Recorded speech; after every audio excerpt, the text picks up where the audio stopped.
Okay, let's dive into something that, well, according to one particular source we're looking at today, is happening right over our heads. We're taking a deep dive into a specific account you shared with us. It's titled The Sky We Breathe, a whistleblower's account. This source, it presents a pretty provocative claim. It really does. That the persistent trails we often see stretching across the sky aren't just, everyday condensation from planes. Right, not just contrails. But are actually evidence of a large-scale, deliberate program of atmospheric spraying. And our mission with this deep dive is, well, to guide you specifically through the claims made in this particular account, we want to understand the whistleblower's perspective, look at the points they present within the source. Yeah, the facts, as they call them. Exactly. And explore their stated reasons for why this is allegedly happening and why they believe it might be going, unnoticed by most people. Think of this as exploring the world through the lens of this source material you provided. All right, let's unpack this account then, starting right where the whistleblower does, with the core observation that kind of kicks everything off. Okay. The source begins by highlighting the visual difference they claim exists between typical contrails, those vapor trails, the ones you see behind a plane that disappear relatively quickly. The short ones? And these other lines. The whistleblower describes these others as lingering for much longer, spreading out, forming what they call a kind of hazy, milky veil or like an artificial cloud cover across the sky. And the common narrative, which the source points out, is simply, oh, it's just condensation from planes. Right. Harmless. But the whistleblower's counterclaim, as presented in this account, is that it's far more insidious than that. So what the source is trying to show you here is that this observation of lingering, spreading trails is the visual cue that something else is allegedly happening. It's exactly. The whistleblower describes this as something most people walk under every single day, completely oblivious or worse, willfully ignorant. According to the account, this perceived lack of public awareness, about what they claim is right there, visible in the sky. That's the driving force behind them coming forward. Okay, so how does this source describe this alleged program? The whistleblower claims to have worked in the shadows, within programs so classified they have no public name. Wow. So really secret stuff, supposedly. That's the claim. They assert within the source that they've seen actual evidence, specific blueprints, detailed flight logs, and material safety data sheets related to the substances used. Right, the MSDS sheets. Yeah.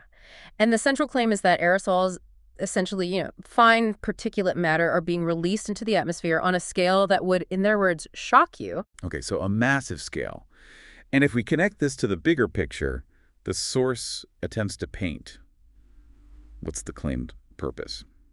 According to this account, it goes significantly beyond what might be publicly discussed. It's not merely about, say, climate change mitigation as the primary goal. Not just geoengineering, then. Well, the source claims it's related to something described as deeper and more sinister, tied to control, a slow, silent poisoning. The material suggests that the public narrative around concepts like geoengineering or solar radiation management, SRM, Yeah, you hear those terms sometimes. is, according to the whistleblower, a convenient cover story that's being slowly introduced to the public as sort of palatable explanation. Okay, here's where the source introduces what they call hard-hitting facts to support these claims. The first one they present is about historical context. The core idea here, according to the whistleblower, is that this concept, well, it isn't new at all. That's right. The source dedicates a whole section to detailing claims that the idea of modifying weather in the atmosphere goes way back, decades even. Yeah. They suggest it was spurred significantly by military interests starting around the mid-20th century. The Cold War era. Exactly. They reference documents from that time showing alleged discussions and even early experiments focused on atmospheric manipulation. And they even suggest potential claimed purposes being explored back then, like psychological warfare or population control. Pretty serious stuff. Wow. The material also notes that the scientific and patent literature, they claim, contains these long-standing ideas about using aerosols to influence weather or dim the sun. They specifically cite the Russian climatologist Mikhail Budiko, who proposed stratospheric aerosol injection way back in 1974. 74, okay. And importantly, they point to patents for things like cloud seeding and weather modification using various compositions that, according to the source, date back to the 1960s and 70s. So the tech, or at least the ideas for the tech, have been around. That's the argument. And the whistleblower claims in this account that this history has been carefully sanitized for public consumption. The insight they want you to take from this section is that the idea and the early exploration of atmospheric modification, well, they have a long and allegedly hidden history. Okay, so that's the history angle. Moving on to the second hard-hitting fact presented in the source, the composition of these sprays. The source does acknowledge that specific formulas are, highly classified, but it discusses substances they claim often appear in related research or patents for SRM and proposed atmospheric aerosols. Yes, the source lists substances that, according to the material, commonly pop up in documentation related to atmospheric aerosol research or proposals. These include things like sulfates, which you might encounter, as very sulfur compounds, Right. substances like aluminum salts, barium compounds, and it even mentions polymers. Polymers, like Yeah. plastics. Well, polymers are just long-chain molecules, could be various types. The source mentions them as part of the alleged mix. And the whistleblower in the source expresses significant concern about the claimed effect of these compounds on the human body. Okay, the health aspect. Yeah.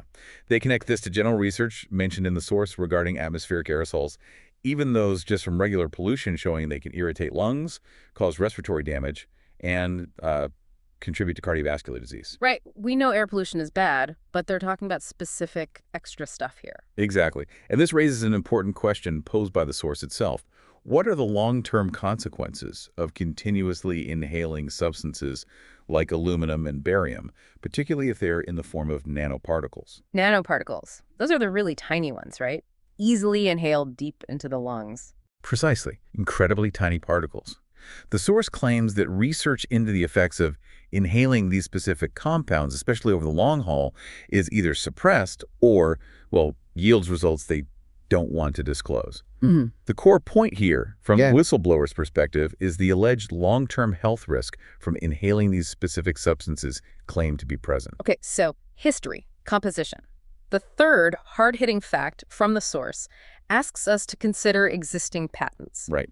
The whistleblower asserts in the account that if you search publicly available patent databases, you'll find what they call a disturbing number of inventions directly related to atmospheric aerosol release and modification.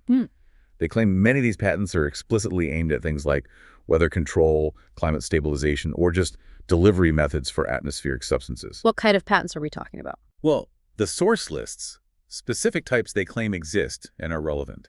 Things titled, cloud seeding, weather modification, atmospheric delivery systems, even titles like methods for influencing weather conditions, and atmospheric injection of reflective aerosol for mitigating global warming, stuff like that. Okay. And they reiterate that these patents reportedly go back decades, mentioning the 1960s and 70s again. So what's the significance of these patents, according to the source? The significance the source places on them is that they claim these documents, which are available for anyone to find, prove that the technology and the conceptual infrastructure needed for such a program, well, it already exists and has existed for a long time. So the argument is the tools are there. That's what they're saying. And based on this alleged existence of the technology, the whistleblower states directly in the source, quote, "I can tell you it's being deployed." A very direct claim. The source also claims this alleged slow poisoning is multifaceted. What do they mean by that? That's right. According to the material, the claimed impacts aren't limited to just, direct inhalation by people. They suggest there's an impact on our soil, our water, and consequently our food supply. How? What's the mechanism they describe? The mechanism described in the source is that these metallic particulates, allegedly sprayed into the atmosphere, eventually settle down, they fall out of the air and enter the wider ecosystem. Okay, so fallout. Yeah, deposition. The source claims this is leading to observed environmental effects. They mention things like changes in soil pH, Which could affect farming. could affect nutrient uptake in plants, potentially impacting crops, yeah. And they also mention unknown long-term effects on animal health as claimed consequences of this alleged atmospheric deposition. So the whistleblower frames this entire situation in the source as a kind of grand experiment with humanity as the unwitting subjects. That's the phrasing they use, yes. Their insight here is that the alleged impact is broad and systemic, affecting the entire environment we rely on, not just the air we breathe directly. Okay, this all brings us to the key question the whistleblower poses in their account. If this is happening on such a scale, why are people acting as if nothing is happening? Why isn't everyone talking about it? Yeah, that's a central puzzle the source tries to address. And it offers several reasons for this perceived lack of public awareness or action. First, they claim the conditioning has been subtle and incremental. Gradual changes. Exactly. That the alleged changes are gradual, happening over time, which makes them harder to notice day to day. The changes in the sky, they say, are slow shifts, not sudden events. Okay, that makes some sense psychologically. What else? Also, the source suggests that potential health effects are often, well, vague enough that they can be easily attributed to other common causes. Like what? Things like allergies, general industrial pollution, maybe just getting older, general decline. It's not always a clear cause and effect link that people would immediately make, according to the source. Plausible deniability, almost. You could put it that way. And then there's what the source describes as a powerful psychological component. They claim it's simply easier for people to dismiss something so vast and, frankly, terrifying as a conspiracy theory Yeah, that term gets used a lot. than to face what the source describes as the terrifying reality that their own government, or maybe a consortium of global powers, is allegedly modifying the air they breathe without their consent or knowledge. According to the whistleblower, the psychological defense mechanism of dismissal is really strong because the claimed reality is just too disturbing for many people to contemplate. So it's easier not to believe it. That's the argument presented in the source, yes. So given all that, the whistleblower's call to action in the source, their simple instruction to you, the listener, is look up, really look, pay attention. Observe for yourself. So just to quickly summarize the key claims presented in this specific source we've explored today. The whistleblower claims that persistent sky trails are evidence of a covert, large-scale atmospheric spraying program.